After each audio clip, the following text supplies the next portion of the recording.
You disappointed me. I'm going to tell you why Joe disappointed me. Because I never hated on it. I brought a lot of audience to Everyday Struggle, and Joe was a lit nigga. And when Joe left Everyday Struggle, I didn't hate on him leaving. And a lot of people who came for me rocked out, found out about his podcast, and fuck with him. I don't want to take credit for none of that because he was lit before that. He had the Drake moments. This time he was going crazy on his podcast. A lot of people came from his Block TV days, all that type of shit. I respect what he's doing. But I seen that nigga build it up. I respected it. But I'm going to be honest with you. After I fucking buried... my audio too crazy? Yo. Hold on. Check. All right, we good. After I buried them bum-ass niggas, it would have never, in my wildest dreams, I never would have thought that Joe Budden's own fan base would have switched sides on him and brought them back to life. Somebody said, Lefty, man, yo, I love Joe. I love everything going on. I love all the bullshit. I love all the drama. I am disappointed in Joe, though. Or maybe it's not Joe. I'm going to tell y'all chat niggas right now. I wear this shit on my chest. I wear this shit as my life. The day y'all switch up on me for some other niggas, bro, it's over, bro. I'm done. I'm out of here. I'm watching Joe Budden's audience switch up on him for the Stooges, bro. So I killed them niggas already. I put them in the ground. I did my job. And when I mean my job, I don't want nobody to be like, oh, Joe said, no, nigga. I said I was going to put them niggas in the ground. And I did. And then all of a sudden, them niggas is having resurgence, but it's not because of anything else other than that people hate Joe now. So Joe's own audience flipped on him, and I'm like, and I even told Joe, I said, Joe, bro, I ain't going to war with Joe's audience. Like, some of them used to be my audience. That's not my thing. They got issues with Joe. That's whatever. But I look at it a little bit disappointed because I said, damn,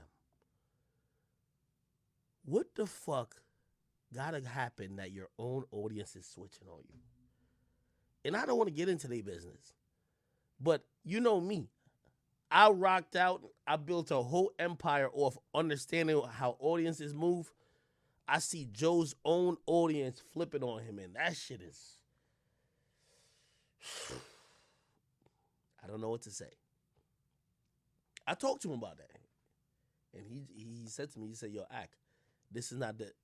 He's like, good thing this is not the end of the movie. This is just only the middle. And sometimes the person you like got to be the person you hate for when you like them again. It's even greater, but I don't know, man. Joe a better man than me, man. If I ever saw my audience flip on me like how I seen his audience flip on him, bro, that shit would have me. That's the only thing I could definitely tell you I would be crying, bro. I would be seriously crying. My audience, I've sacrificed my life. I've exposed my life at where I know other people wouldn't. And maybe Joe's being facetious, but I don't know. Anyway, we did our job, chat. You know, fuck them bum-ass niggas, Rory and Millie Moore, and anybody else that don't fuck with us. We don't fuck with them. I'll never fuck with nobody who don't fuck with me. Fuck y'all niggas for life. Not only Rory and Millie Moore, any nigga who used to talk shit, who used to be trying to play me out, nigga, you either gonna get down and lay down and apologize or fuck you for life. That's how we rocking. That's how the real chat niggas rocking. And we've gone through moments before in my audience where we had to figure out who was the real chat niggas and who wasn't. If you just here because you like to, yeah, I get into theatrics, but if you're not here riding with the whole vision, you ain't here understanding the whole where we came from, where I'm at, why I act certain ways, why maybe sometimes I'm on some shit why some people might be like, why do you care? You're not a real chat nigga. So I look at that, Joe, handle your business, my nigga. I'm going to tell you the truth. Handle your businesses. And only thing I'm gonna bring it back to, because Joe's incredibly talented, but I think I'm talented too, but I've always thought that I did a great job of building an audience and a fan base by really being relatable, caring about the people who cared about me. Those moments when I was at everyday struggle, I was down, y'all picked me up. There was moments that like, yo, I really just hated everything I did. And y'all made me feel like, yo, I should whatever. So I love people for that. And I'm only bringing up this real short story that we're gonna jump into the stream. You didn't have to appease every fan. That wasn't your job. The way I came in, you had to appease everybody. And I watched that and I'm like, that's interesting. And it's interesting now because Joe's in a podcast space. It's not a label. You don't have no machine that's just pushing your shit. You could do whatever you want. You need every person that watches you to support you. And I'm watching his situation, especially with the two stooges. And I'm gonna be honest with you, I never talked to Joe about it. Like, y'all definitely won't believe me. But nigga, I finished off the stooges myself. That's why I blame Joe. I'm blaming Joe for all this. You know why? I don't know what went on with them, but Joe made them niggas sympathetic. The same niggas who used to slander me for business now get to have sympathy for their lack of business. Huh? But you know why? Because Joe is the person who's now the new person to hate. And I look at him and I'm like, I don't care what y'all business was because you didn't talk to me, whatever the case is, but it's crazy your own audience is fucking with the niggas you fucking fired.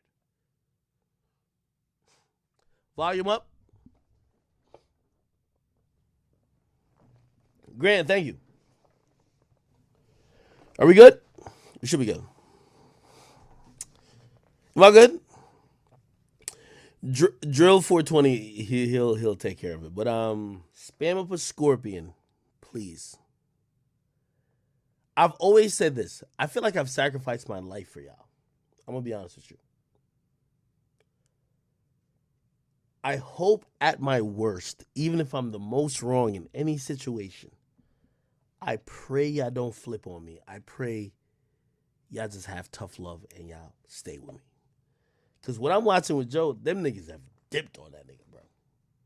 That is crazy. I just hope that. I'm not saying I'm ever right all the time.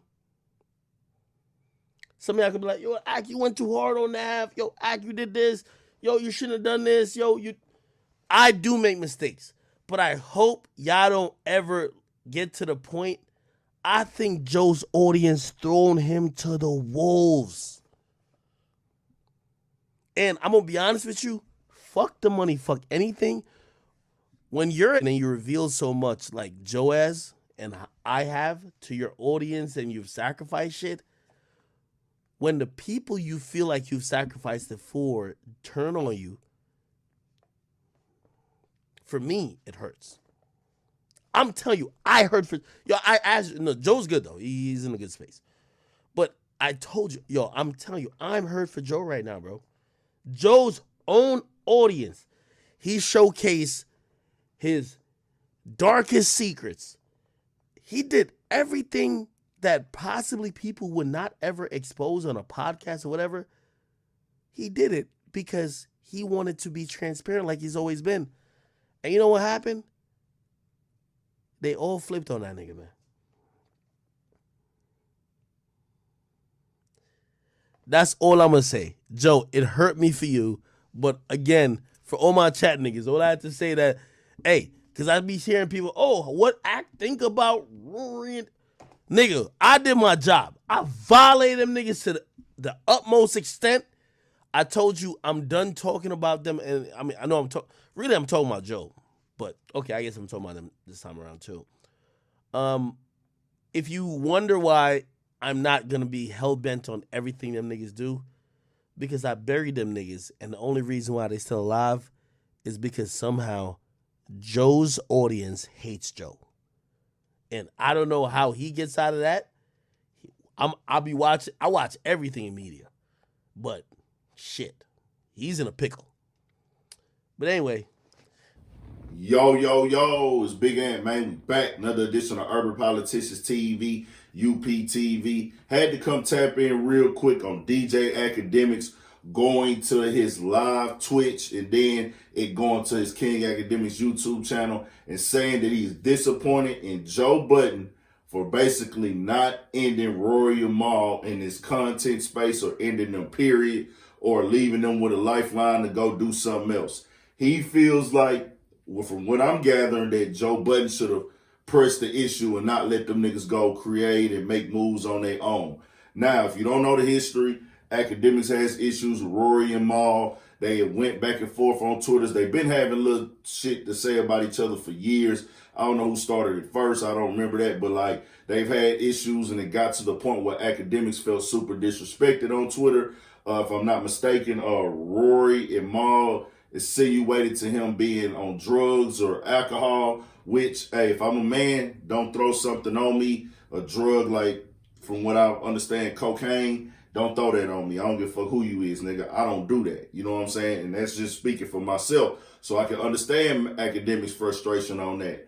And then on top of that, Rory allegedly went to Akademiks' house. From what he's saying, Akademiks feels that Rory came to his house, pulled a note and everything like that. That shit will get a nigga hurt. You know what I'm saying? And it's going to be fuck you. It is what it is. You know what I'm saying? So I do understand Akademiks' frustration. That led to like an 8-month Twitch, maybe longer than that, or 6-month Twitch stream, YouTube, verbal assault on Rory and Mal. Like that nigga just going in on niggas every day, damn near, at least a couple times a week.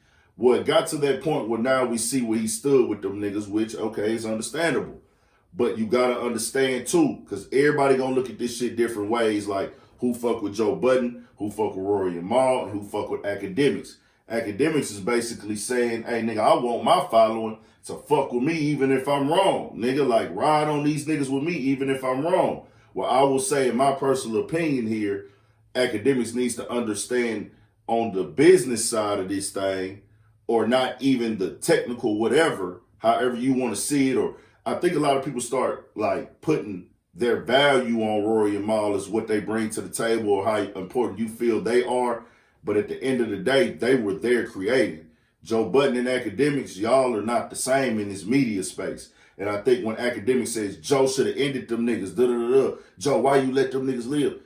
There was really nothing Joe could do actually without looking from the culture like a fucked up hoe ass nigga, just being all the way honest.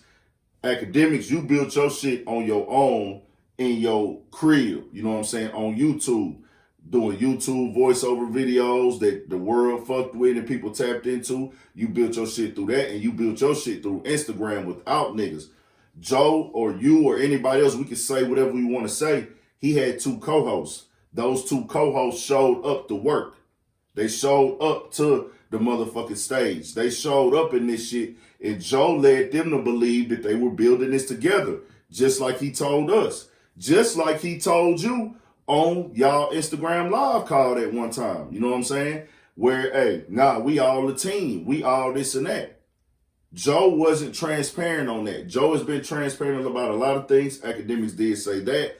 He's been transparent on his platform, but he wasn't transparent about what was going on with the business as far as Rory and Mal. Now, he was transparent about what was going on Spotify and Patreon and what other people were offering him and shit he was turning down. He was transparent about Complex, but how he was handling his own business, he was not transparent with what was understood and said. And he even came back and apologized to them niggas. Why am I offering somebody apologies if I didn't do anything wrong? You understand what I'm saying? So that's just what I'm putting out there for the people. Akademiks gonna feel how he feel about the situation, but on me not having a relationship with none of them niggas or knowing any of them niggas, I'm looking at it like this, bro. They did 300 plus episodes, baby, damn near 4. They did 400 episodes with this nigga. Rory been there since 7. Mal been there since 77. They left at maybe like 400. You know what I'm saying? Like, nigga, this years and years, touring, working, showing up. Whether I was performing good or not, I was still there. Joe should have been transparent with them. Nigga, I'm the boss. Y'all work for me. But no, they came in as bitches' friends. And it wasn't a one-man show. He was the leader, But at the end of the day, we working on this shit for free, bro. We're working on this shit for free because we think that we're going to be able to own some of this shit in one day. Joe should have been straightforward. It is what it is. He presented it to us that way. He went and did exactly what he said fucking record labels do. I'm asking for paperwork. I'm asking for money and everything like that. The creators and this and that. And that's cool, bro. If you one of them like that, you moving like that, that's cool. Don't call me like we a team. We all a motherfucking team in this shit and we working together, but I can't get documents. I can't get this or that.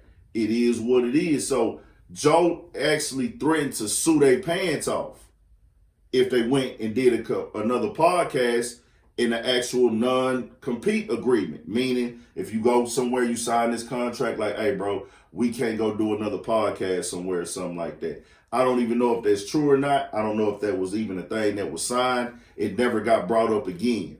That never got brought up again.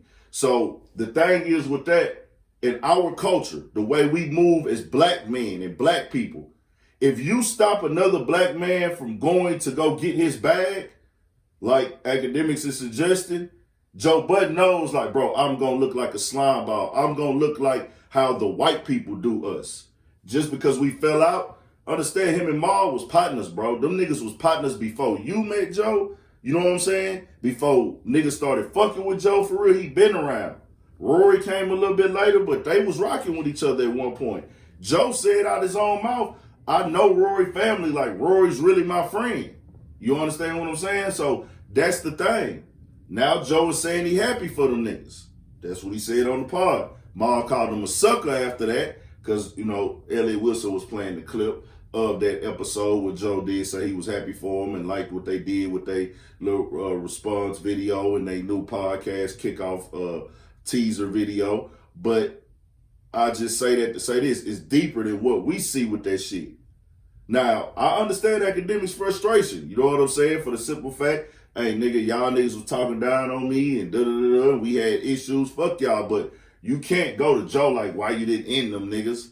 Like, why you ain't end them niggas? And I'm disappointed, man. Like, da-da-da-da. Nah, the game just don't work like that, bro. You know, nigga gotta respect DJ Akademiks' platform in this culture. Top 5 for sure. You know what I'm saying? You could juggle it however you want to juggle it.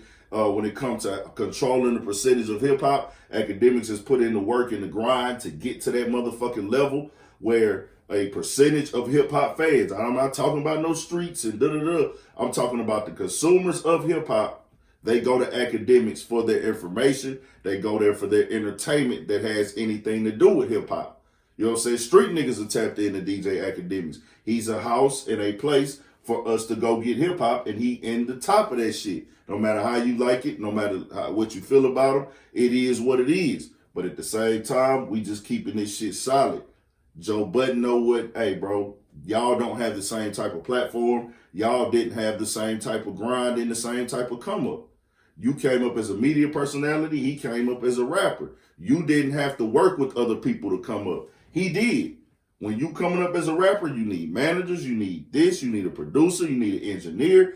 It's a bigger team to come up as a motherfucking rapper. Akademiks, you might have had somebody that you paid at most to kind of like promote your Instagram page a little bit. Other than that, you probably maybe an editor, but you paying them for that service. You know what I'm saying? Them niggas showed up on the Joe Budden podcast as hosts. Whether Joe liked it or not, whether you liked it or not, whether Akademiks liked it or not, or whether I liked it or not, whether I thought them niggas was worth it or not, they still showed up. It is what it is, bro. So he can't end them niggas at the end of the day. And they gain fans being on that motherfucking show every week. You know what I'm saying? Then went to twice a week. They actually gained fans and popularity. Joe Budden wouldn't have been able to run that podcast without them. You can't watch just Joe Budden talk. He brought them in. You know what I'm saying? Like, hey, we gonna build this shit together. The show took off more when Maul came. It is what it is. It was a 3-man show when it came to being on screen. You can't say, hey, them niggas, them niggas built a fan base. They've been down for 6 years. You know what I'm saying? It is what it is. Some people are going to tap in. It's all on them.